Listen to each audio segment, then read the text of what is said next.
Is one of you avoidant in your attachment style? Hey there, I'm Sharon Pope. I help strong and successful women who are struggling in lonely and disconnected marriages get the confidence and clarity they need to either fix the struggles inside their marriage or move forward without regret. If you like what you hear, I hope you'll subscribe to the channel.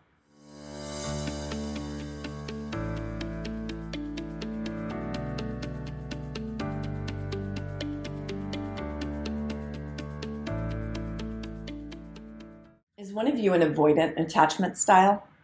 That's where I want to focus with you today and talk through the different attachment styles. So all of us fall into one of three categories: anxious, secure, and avoidant. Now, we can narrow it down and go, secure is easy to be in relationship with, and anxious and avoidant are difficult to be in relationship with. And while there is some truth to that, that's never the full story, as you know. And the reason why I want to focus on avoidant attachment styles is because from my perspective, those are the most difficult to be in relationship with.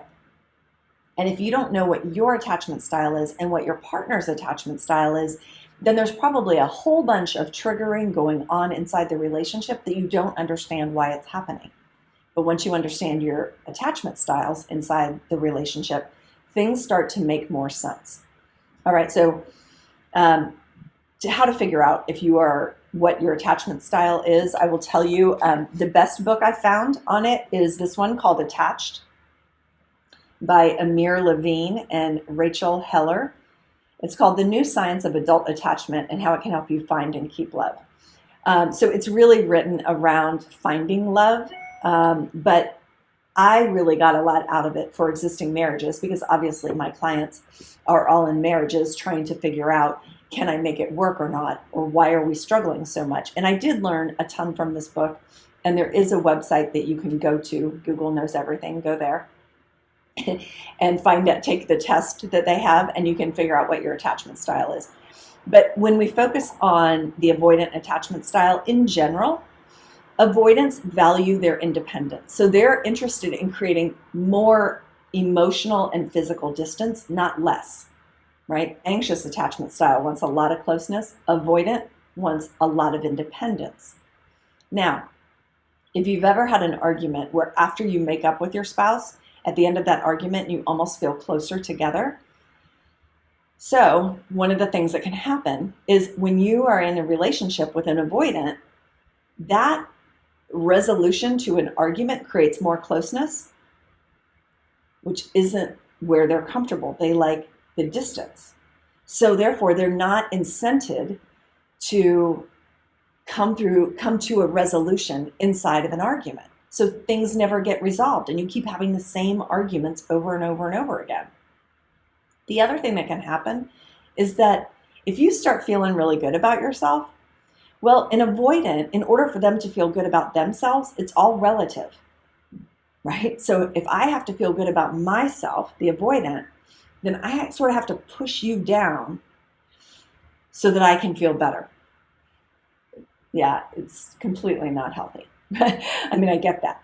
But when you start feeling good about yourself, they're going to start using words and actions to make you feel like you are needy or incapable.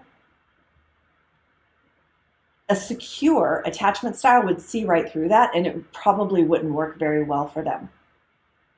But where we get triggered is the anxious person will buy into that, right? They'll feel needy.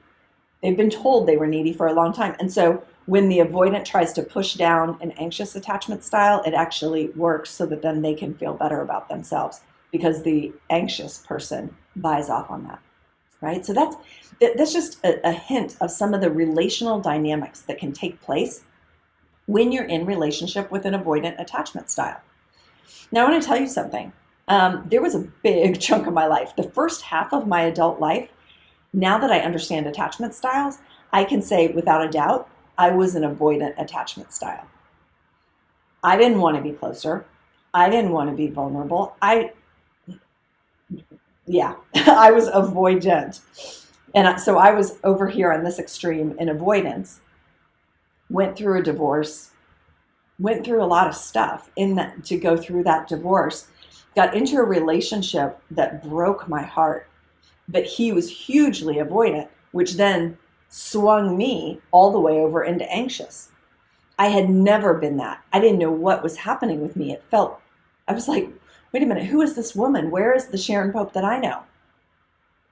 And then now, several years later, I get into a relationship with the man who's currently my husband, who I call D, and he is secure on every description that you can find of what a secure attachment style is.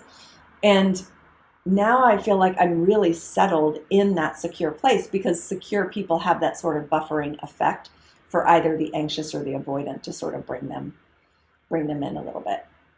So I'm not picking on the avoidant attachment style, like, oh, if your partner's avoidant, get the hell out of the relationship with them. I was that person. So I understand what that's like. And here's the deal. It's very lonely.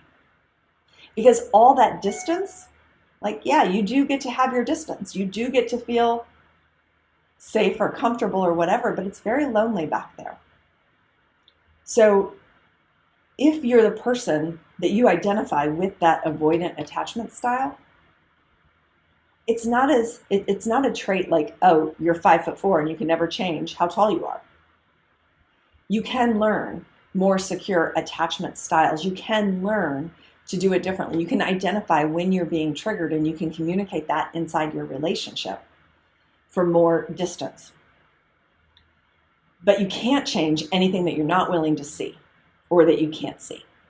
So if you can identify that you're an avoidant attachment style, then you can create change for yourself, and then you won't feel so lonely, and you won't feel like never completely content inside of a relationship.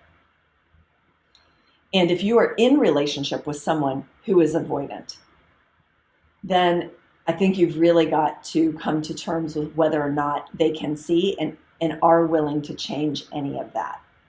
If you are more of an anxious style, you can also learn to some of the more secure behavior patterns so that you don't show up as much as anxious, where you're getting triggered all the time inside an avoidant relationship. But admittedly, inside this book, there's a lot of conversation around when an anxious and an avoidant person come together and all the toxicity that happens inside that relationship. All right? So there is a lot to attachment styles. I mean, clearly, lots of people have written entire books on attachment styles.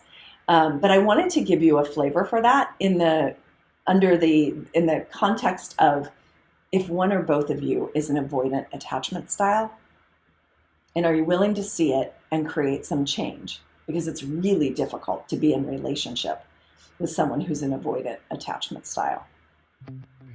I hope that was helpful for you.